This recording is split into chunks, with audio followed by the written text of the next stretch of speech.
नमस्कार. आज आपण स्ट्रेट पॅन्ट किंवा ट्राउझर विथ पॉकेट कटिंग आणि स्टिचिंग दोन्ही बघणार आहोत आणि एकदम सावकाश. तर हा व्हिडिओ शेवटपर्यंत बघा, म्हणजे एकदम सविस्तर मी सांगण्याचा प्रयत्न केलेला आहे आणि एवढं सोपं तुम्हाला दुसरं कोणीही सांगणार नाही. एकदम सोपी पद्धत आहे माझी कटिंग आणि स्टिचिंग दोन्ही करण्याची. तर चला आपल्या आजच्या व्हिडिओला आपण सुरुवात करूयात.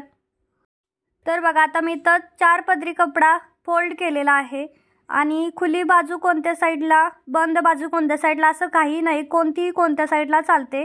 त्यानंतर बघा, ही पॅन्ट कटिंग करताना आपल्याला सीट घेर लागतो. सीट घेरची रुंदी किती आहे चेक करायची. तर इथं 45 सीट घेर आहे. त्याच्यामध्ये आपल्याला 2 कॅल्क्युलेशन करायचे आहे. एक म्हणजे 45चा चौथा भाग प्लस 1 इंच, दुसरं 45चा चौथा भाग प्लस 2 इंच, अशा आपली 2 कॅल्क्युलेशन होतील. पहिलं जे कॅल्क्युलेशन आहे ते आपलं फ्रंट पार्टसाठी असतं आणि दुसरं कॅल्क्युलेशन बॅक पार्टसाठी. जर बारीक तब्येत असेल, कमी सीट घेर असेल तर दोन्ही तुम्ही एकच स्ट्रेटमध्ये कट केलं तरी चालेल. पण ज्यावेळी मोठा सीट घेर असतो त्यावेळी आपल्याला फ्रंट पार्ट वेगळा आणि बॅक पार्ट वेगळा असे दोन्ही वेगवेगळे कटिंग करावे लागतात. तर बघा, आता सगळ्यात आधी पहिलं कॅल्क्युलेशन म्हणजे बघा, आता 45चा चौथा भाग किती होता, 11.5 इंच. पहिल्यांदा एक लाईन 11.5 इंचावरती ड्रॉ करायची, ठीक आहे. त्याच्यानंतर दुसरी लाईन 11.5 प्लस 1 12.5 इंचवरची दुसरी लाईन ड्रॉ करायची. बघा, सगळ्यात आधी इथं आपण उंची घेऊयात. आसनची उंची तर मी 11 इंच घेतलेली आहे. तुम्ही 12, 10, 11 तिन्हीतली कोणतीही घेऊ शकता. इथे जरा मोठी तब्येत आहे म्हणून मी इथं 11.5 घेतलेली आहे. बघू शकता आसनची उंची. त्याच्यानंतर पहिलं कॅल्क्युलेशन आपण टाकूयात 11.5 इंच, दुसरं 12.5 इंच आणि तिसरं 13.5 इंच. अशा मी 3 लाईन ड्रॉ केलेल्या आहेत, तुम्हाला दिसत असतील. आता इथं आसनला आपण सरळ पॉईंट देऊन घेऊया, ठीक आहे. आता ही आपली सरळ आसनची लाईन झाली, जी मी पट्टीने आता ड्रॉ केलेली आहे. ती 11.5 इंचावरती मी तर आसन घेतलेलं आहे. तुम्ही 10वरती 12वरती जेवढी मोठी साईज असेल तसं घेऊ शकता, कमी जास्त, ठीक आहे. त्यानंतर बघा, तुम्हाला दिसावं ह्यासाठी मी दुसऱ्या खडूने मार्किंग करते. आता इथं आपलं पहिलं कॅल्क्युलेशन होतं 11.5, दुसरं 12.5, तिसरं 13.5. आता आपल्याला पहिलं जे होतं ना 11.5 त्याचा काहीही फायदा नाही आहे. 12.5 आणि 13.5 ह्या दोनवरती अजून 2 सरळ लाईनी मारून घ्यायच्या आसनसारख्या सेम. आणि बघू शकता मी इथं 2 लाईनी ड्रॉ केलेल्या आहेत आणि तिथून पुढे 2-2 इंचावरती दोन्ही लाईनींच्या पुढे मार्किंग करायचे आहे आणि दोन्ही लाईनला अशा प्रकारे आपल्याला गोलाकार देऊन घ्यायचा आहे. पहिला कॅल्क्युलेशन आहे त्याला सुद्धा गोलाकार द्यायचा आणि दुसरं कॅल्क्युलेशन आहे त्याला पण गोलाकार द्यायचा आहे आसनसाठी.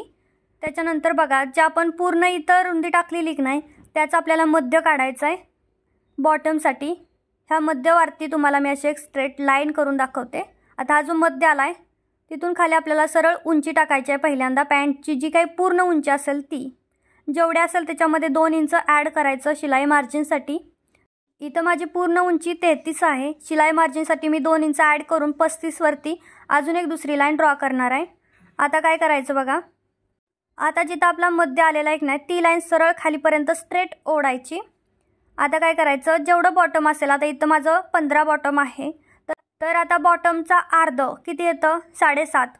7.5चं काय करायचं, ह्या लाईनच्या अलीकडे अर्ध, त्या लाईनच्या पलीकडे अर्ध. आता समजा ह्या लाईनला आपण 3.5 टाकलं तर पलीकडे पण 3.5, असं दोन्हीकडे 3.5 घ्यायचं आणि मग ह्या लाईन बरोबर अशा पॅन्टच्या आकारामध्ये ड्रॉ करायच्या. बघा, आसनपासून पण सरळ खालीपर्यंत बॉटमपर्यंत आणि कडेपासून पण पुन्हा इकडच्या साईडनं बॉटमपर्यंत घ्यायचं.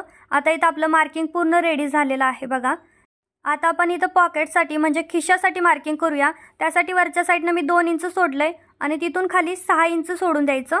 बघा, जो मधला गॅप आहे तो 6 इंचाचा असावा आणि त्याच्यानंतर असा पॉकेटचा आकार देऊन घ्यायचा. इथं तुम्हाला जसा आकार द्यायचा आहे तसा ड्रॉ करायचा आकार. आणि हे झालं आपलं मार्किंग रेडी. खिसा तयार करायची सगळ्यात सोपी पद्धत आहे, ह्याच्यापेक्षा सोपी पद्धत नाहीच आहे. आणि तुम्हाला ह्या पद्धतीने खिसा तयार येणार नाही असं होणारच नाही. तर बघू शकता, आता हे आपण कट करून घेऊया सगळं. पहिल्यांदा खिशाचा आकार आपल्याला इथे व्यवस्थित कट करून घ्यायचा आहे. बघा, अगदी सावकाश, आतमध्ये आपला हात गेला पाहिजे त्यामुळे आपण इथं 6 इंच इथं एवढं सोडलेलं आहे मध्ये, ठीक आहे. आता सरळ आपण पॅन्ट कट करून घेऊया. जसं आपण ड्रॉ लाईन केलेल्या आहेत ना सेम त्याच पद्धतीने आपण इथं सगळ्या लाईन कट करून घेऊया. आता बघा, सगळ्यात आधी आपण इथं ना बाहेरचं जे आसन आहे 13.5 इंचवरचं ते पहिल्यांदा कट करूया आणि नंतर आपण आतलं नंतर करणार आहोत, म्हणजे फ्रंट पार्टचं. आता बॅक पार्टचं पण कट केलं, बघू शकता. आता आपण जो बॅक पार्ट आहे तो वेगळा करूया आणि फ्रंट पार्ट फक्त टेबलावरती ठेवूया. बॅक मी काढून टाकलेला आहे साईडला आणि आता फ्रंट पार्टचा जो आसन आहे तो पण आपण इथं कट करूया. बघा, असे दोन्ही भानगडी तुम्ही नाही केल्या तर चालेल, तुमची तब्येत जर कमी असेल तर. आता इथे तब्येत जास्त असेल तर बॅक फ्रंट वेगवेगळं करावं लागतं. आता इथं आपलं कटिंग तयार झालेलं आहे. आता आपण वरचा बेल्ट म्हणजे इलॅस्टिक लावण्यासाठी इथे अजून एक पट्टी तयार करून घेऊया.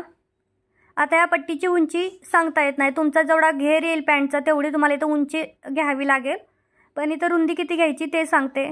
तर आपल्याला इथं त्या पट्टीची रुंदी घ्यायची आहे 4 इंच. आता समजा तुमचं जे इलॅस्टिक आहे 1 इंच रुंदीचं असेल तर बघा 1 इंच इकडच्या तिकडचं फोल्ड करण्यासाठी 1 इंच आपला इलॅस्टिकचा पार्ट असा आपण 4 इंच पूर्ण घेणार आहोत बघा. आणि 4 इंचाची सरळ पट्टी कट करून घ्यायची. आता किती लागेल ते आपण पुढे बघूया. त्याच्यानंतर आपण आता स्टिच करूया. सरळ जसंच्या तसे पार्ट उचलायचे आहेत. पहिल्यांदा खिशाच्या साईडनं आपल्याला स्टिच करायला सुरुवात करायची आहे. वरून स्ट्रेट सरळ स्टिच करायचं. त्याच्यानंतर खिशाचा जसा आकार आहे तसं आपल्याला इथं स्टिच करायचा राऊंडमध्ये. तुम्हाला तशी मशीन फिरवायची आहे सुई.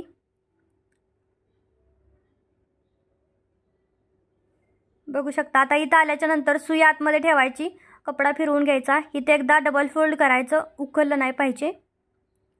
त्याच्यानंतर सरळ खालीपर्यंत आपण बॉटमपर्यंत टिप मारणार आहोत. एकदम सावकाश दाखवते तुम्हाला समजावं ह्यासाठी, कारण बऱ्याचदा मला कमेंट येतात की कळत नाही फास्ट दाखवल्यावर. आता हे ओपन करायचं आणि दाब शिलाई द्यायच्या वरच्या साईडनं. बघा आपला इथं परफेक्ट खिस्सा तयार झाला आहे. आता बघा मी तुम्हाला सांगते की दाब शिलाई कशी द्यायची, पण त्याच्या आधी आपण इथं खिशाला शिलाई देऊया. काय करायचं, खिशाच्या दोन्ही पदर आहेत का नाही बघा, पहिल्यांदा मी इथं दाब शिलाई दिली. वरच्या पार्टला जेवढा आपण स्टिच केले 2 इंच तेवढ्यालाच फक्त दाब शिलाई दिली आणि दोरा साईडला काढलेला आहे. त्याच्यानंतर आपण खालच्या पार्टला म्हणजे 6 इंच जिथून सोडलं होतं तिथून खाली पण अजून एक दाब शिलाई देऊया.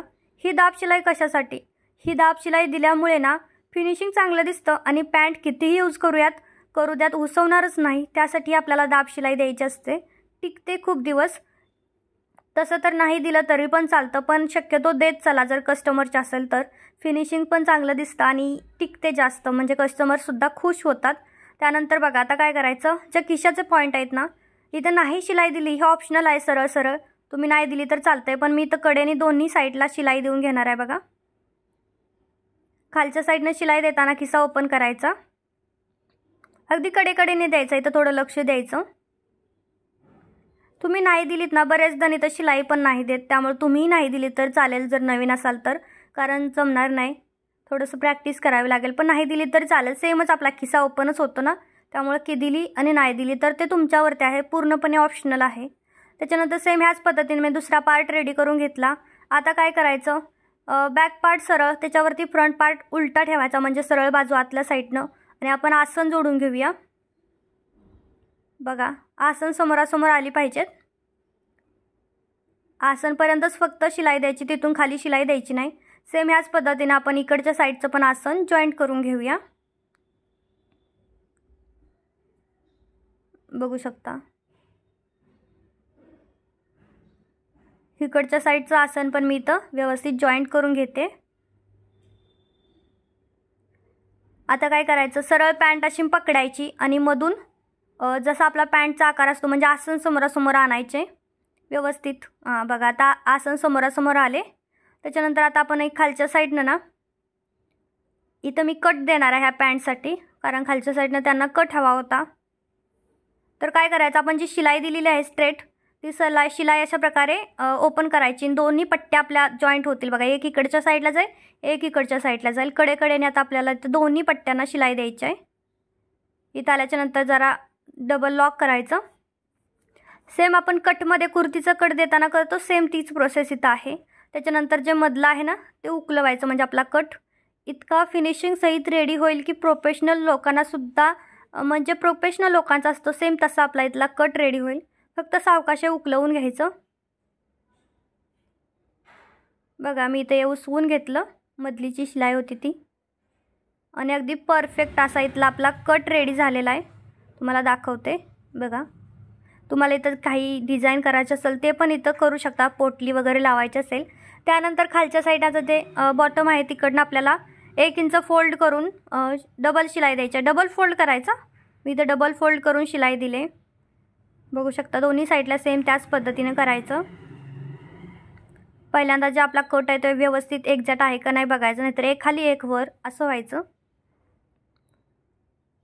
डबल फोल्ड करून मी इथं बघा शिलाई दिलेली आहे.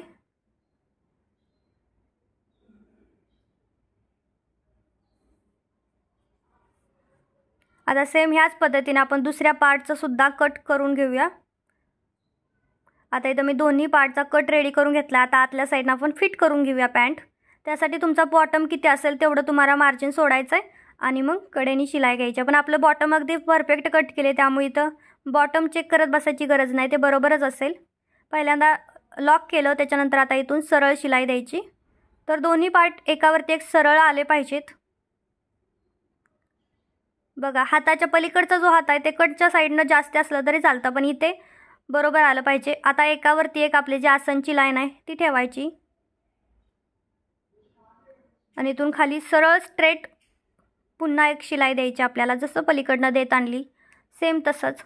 खूप सोपं आहे पॅन्ट शिवणं आणि कट करणं. पॅन्ट कट करणं आणि शिवणं जेवढं सोपं आहे तेवढं टॉपसुद्धा नाही आहे. टॉपपेक्षा जास्त हे कट करणं आणि शिवणं सोपं आहे. बघा आता खाली आल्याच्या नंतर इथं लॉक करायचं डबल. आता तुम्हाला आतल्या साईडनं ओव्हरलॉक इंटरलॉक पॅन्टला द्यायचं असेल, तुमच्या मशीनवर अवेलेबल असेल दिलं तरी चालेल. बघा आता आपलं इथं पूर्ण इथं झालेलं आहे रेडी पॅन्ट. ठीक आहे. आता आपल्याला वरच्या साईडनं बेल्ट लावायचा, जो मगाशी आपण 4 इंच रुंदीचा कट केला होता तो. बघा ह्याची उंची मी भरपूर कट केली होती, जेवढा इथं लागेल तेवढाच आपण जॉईंट करणार आहे. त्याआधी काय करायचं, हा फोल्ड करायचा. बघा अशा प्रकारे हा फोल्ड करायचा मधून आणि इथं पाव इंचावरती किंवा अर्धा इंचावरती शिलाई द्यायची आहे. बघा अशा प्रकारे.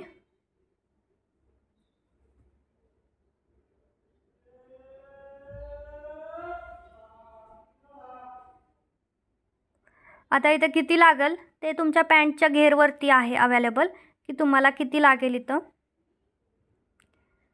तर बघा आता इथं मी पट्टी कट करून घेतली. आता मधून लावायला चालू करायचं. बॅक साईडने बॅक साईडनं जो मधला आपला हे असतो ना शिलाई, तिथून पुन्हा आपल्याला इथं पाव इंच शिलाई मार्जिन सोडून कडेकडेने हे स्टिच करून घ्यायचं आहे. आपण ह्याच्यामध्ये इलॅस्टिक टाकणार आहोत. तुम्ही सेपरेट बेल्ट तयार पूर्ण करून घेतला आणि मग नंतर जॉईंट केला तरी चालेल, जसं सोपं वाटेल तसं.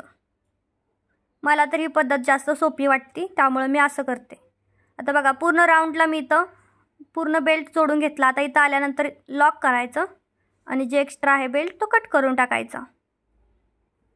इथून आपण इलॅस्टिक आतमध्ये टाकणार आहोत. बघा हे नंतर आपण जॉईंट करणार आहे, त्याच्या आधी आपल्याला इलॅस्टिक आतमध्ये टाकायचं आहे.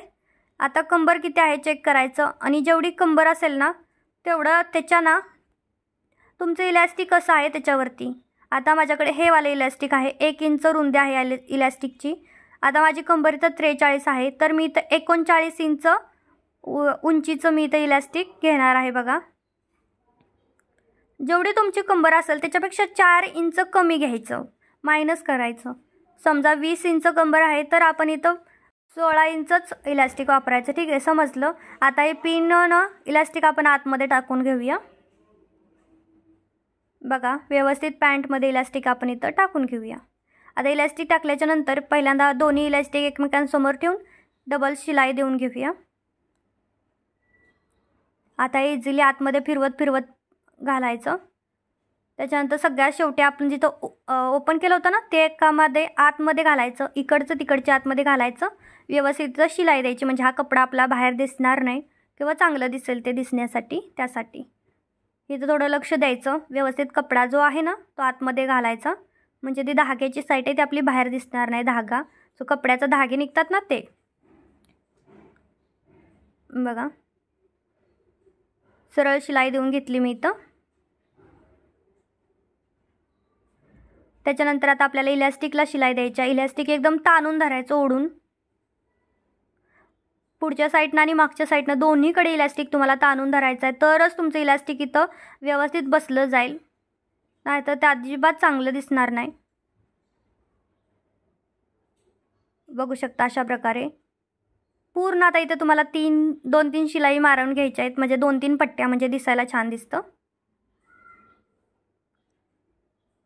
व्यवस्थित ताणून धरायचं. तुम्ही जर ताणून नाही धरलं तर तुमचं इलॅस्टिक लावणं पूर्णपणे चुकून जाईल आणि ते खूप वेगळं विचित्र होईल. नाही वरती जाणार, नाही खाली. टाईट असं इलॅस्टिक होईल तुमचं बघा. आणि फायनली आपलं इथं इलॅस्टिक लावून पॅन्ट पूर्णपणे रेडी झाली. बघू शकता कसलं मस्त असं इलॅस्टिक लागलं गेलं आहे. पूर्ण पॅन्ट आपली एकदम छान अशी रेडी झाली. खालच्या साईडचा कटसुद्धा बघू शकता तुम्ही, व्यवस्थित आहे. तुम्हाला दुसऱ्या साईडचा कटसुद्धा दाखवते बघा, कसला फिनिशिंग सहित रेडी झालेला आहे कट. त्याच्यानंतर आता पॉकेटसुद्धा बघा, आपलं जे पॉकेट लागलं होतं ना ते पण किती व्यवस्थित असं रेडी झालेलं आहे. तर कसा वाटला हा व्हिडिओ तुम्हाला कमेंट करून सांगा. आवडला का नाही तेही सांगा. आवडला असेल तर लाईक करा, शेअर करा आणि चॅनललासुद्धा सबस्क्राईब करा. खूप सारं प्रेम द्या आणि नवीन कोणता व्हिडिओ पाहायला आवडेल तेही कमेंट करा. चलो बाय.